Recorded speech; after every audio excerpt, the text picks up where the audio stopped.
Alright, so in this video I'm looking at the area bounded by a curve, and so if we look at this one here, it's a quadratic, and we're finding the area that's kind of cut off by the two x-intercepts and the x-axis there. In this one, we'll go a bit closer so we can take a real look at it. We're looking at the area cut off by the x-intercepts and the x-axis. So if we were to, if that was actual paper and I'd just cut here with scissors and cut there with scissors, I'd get this shape here and this shape here. So when we're talking about those shapes, we're talking about the area bounded by a curve.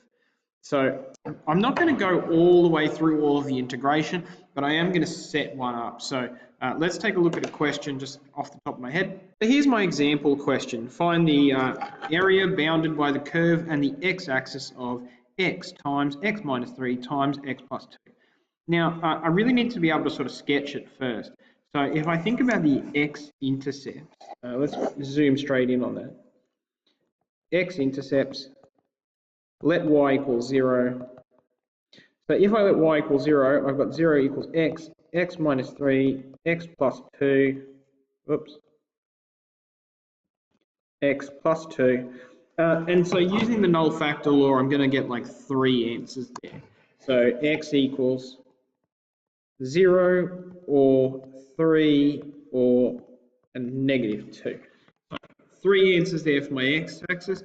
That's probably just enough to sketch this now, at least the important information. So here's the thing. It's going to have an x-intercept at negative 2, an x-intercept at positive 3, and an x-intercept at 0, so different color here, here, and here. Now, if I was to expand the x cubed term, x times x would be x squared, x times x times x, that's going to be x cubed, positive x cubed, which means that it's a cubic that starts at the bottom and comes back up the top. So it ends up looking like from here down, down. Now, if it was a negative, it would go the other way.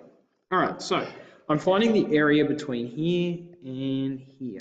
And to express this as an integral, it's going to be the integral, or I'll just say the area equals the integral between 3 and 0 of my function, x, x minus 3, x plus 2 with respect to x.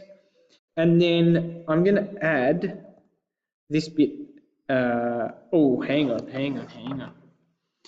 All right, so it's below the curve there, isn't it? So we'd better do it in reverse. Between 0 and 3. That'll make my answer positive, which is what I need. And then the next bit is going to be the integral between 0 and negative 2 of the same function, x, x minus 3, x plus 2, with respect to x.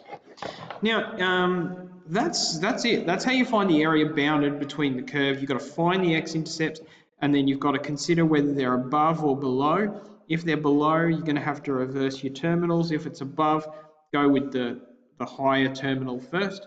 Of course, you could avoid that issue altogether by just putting absolute values around things if you're a bit nervous about what's what. That's it. That's all there is to it. After that, you're just going to expand those brackets, give you a proper polynomial to work with rather than a factorized polynomial, and then integrate, sub in all your values and come up with an answer.